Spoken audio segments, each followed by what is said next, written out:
Yeah. So mine, I have, my dad was diagnosed with Parkinson's. Shoot, I don't even know how long ago now.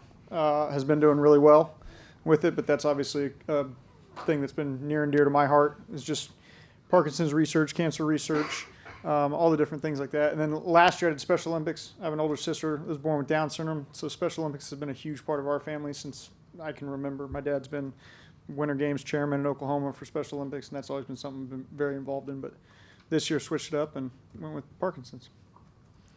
So thank you for that question.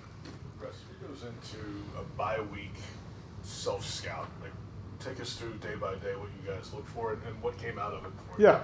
Really, you kind of want to do an autopsy of everything. You assign different points. Now, throughout the process of us for a week, everybody kind of has their area of expertise, whether it's run game, short yardage, third down, red zone. We kind of divvy all these different divisions up. So then we want everybody to kind of, all right, do a self-scout of your area. What are we doing well? What are we not doing well? Who are we utilizing? What are we getting from people? Are we getting what we expected to get going into a game in that situation? Why have we been successful? Why have we not? How do we do more of this? How do we feature more of this person, protect this situation? So you kind of just go every single section. You spend a lot of time in that early in the week. Towards the end of the week, all right, let's get together. Let's talk through it. Okay, what adjustments are we going to make in the back half of this season? Or how are we going to dive a little deeper into the things that we've done well and maximize more of that? And again, every game is its own. So there's some times where, all right, we were really good at this week. Well, who we're playing, that just doesn't line up this week. So you're trying to find all the different areas you can do those, dive into the things you do well, maximize those. Maybe there's certain things that we're not good at that, okay, how do we get better? We need to do this. How do we get better at this? What situations do we put people in? Versus let's table that one for a while and let's move forward with something else. It's hard to make dramatic changes. Correct. This time, Yeah. right? Yeah, it's more just fine-tuning and trying to, you go into the season thinking you're going to be one certain thing in one certain area, or this is what we're going to do, and then you got to be real and honest with yourself and critical of yourself of we're not good at this. Okay, well, it's one thing to just say we're not good at. Why are we not good at? How do we get better at? Do we need it? Is it something? So that it just leads to deeper thought, deeper discussion into each area. What's the challenge, if any, with Trevor potentially playing this week and trying to balance that with Mac Jones being ready too? Yeah, it's always hard to not fully know exactly who's available to you on game day on Wednesday. Because you want, ideal world, this is who's going to run this play, this is going to do this, throw this type of ball to this type of player. So you just get the majority or the bulk or all the reps. So with Trevor just being day-to-day, we'll just kind of play it day-to-day and see where we're at and do our best to get Mac prepared. We trust that Mac will get himself very prepared. Regardless of him getting physical reps or not on certain plays. We do a lot post-practice, pre-practice to make sure those guys are very comfortable with the entire plan. Then there's communication throughout the course of the week. What do you have to do with Gabe Davis now out for the season? How do you sort of divvy up the reps, or do you call on Elijah Cooks, or what do you sort of do in that situation? Again, there will be somebody that somebody will get a role that they probably didn't have previous weeks just because Gabe was in that position. And then each play you kind of look through who gives us what we need to accomplish that play. There's times where it may be more 12 personnel. But again, if you're going down the rabbit hole of being in 12 personnel as opposed to 11 personnel, what is the defense going to do? Now do we get base? Do we get nickel? Do we get different defenses? So every single play you're always looking at whoever we put out there, what are they going to put out there? What's the situation they're going to play a certain defense in, and how do we respond to give ourselves the best possible position on that play? What's your feeling on why the running game has regressed, it seems, in the past month? It's hard to run the ball. I think it's just because it's coordination of 11 people a lot of times. It's different sometimes than throwing the ball where maybe I get one guy in space and I get an ability to get the ball out of our hand and make a play, where 11 guys getting synced up has just been tough. But also game situations have been tough. You get behind in a game, it's harder to stick with runs, or if you're 3 and out, it's hard to continue to try to run the ball because you don't get in that rhythm of it. Sometimes it's just calling runs. Well, I got to do a better job calling more runs for us, giving us those opportunities.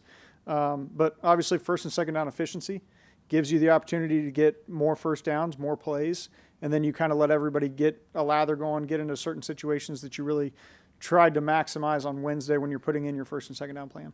As a follow-up to that, how much has that, exacerbated the pressure on the quarterback to perform at a high level when he's not getting a running game support. Yeah, playing second long, third and long. I think that's hard on a lot of people. If that's what you're doing, that's hard on your line. You know, you don't want to be in drop back scenarios against the defensive lines across the league these days. So it makes things tougher from that standpoint.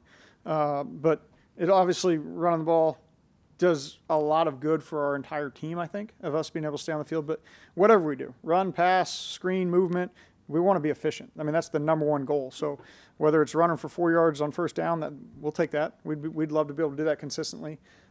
If we throw it, we need to put it in play. We need to do a good job protection. We need to do a good job being where we're supposed to be, catching the ball, advancing forward. So it's not necessarily just the run game. I mean, there's a lot of things that our first and second down efficiency needs to be better. Is it easier to bring Trevor back because it's not the throwing shoulder injury that he had last year, and you're not having to worry about which throws he can and can't make, this time?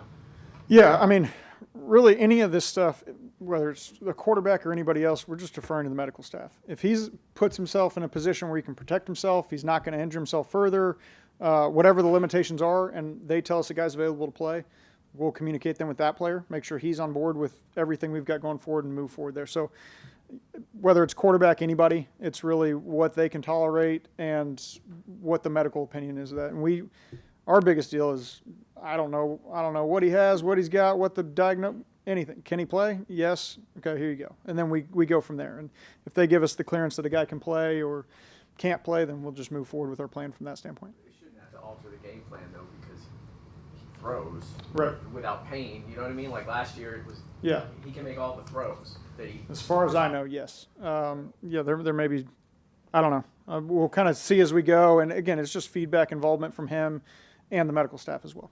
What do you want to see from Brian the last 6 weeks? Just finish out the year strong after the start that he had. I mean, the biggest thing is just continued growth every single week, which is what he's done.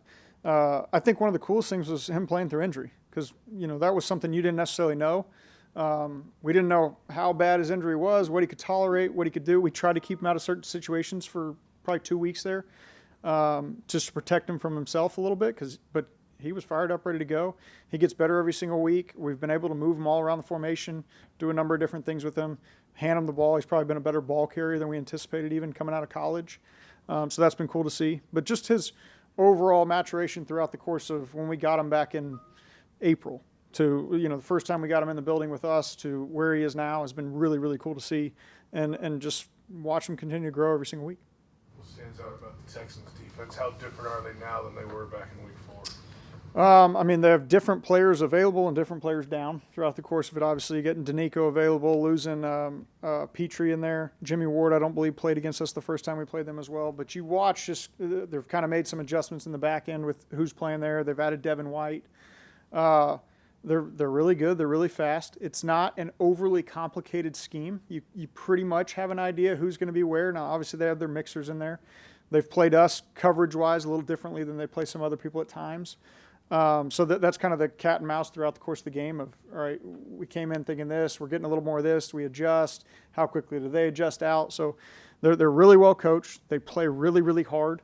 It really starts with the defensive ends, and they do a great job of getting up the field, kind of ruining everything you're trying to get outside the tackles and things like that. And then the interior just firing off the ball, jumping up, getting vertical, causing issues in the backfield. I think that everything kind of starts with their defensive line and really the two ends to start.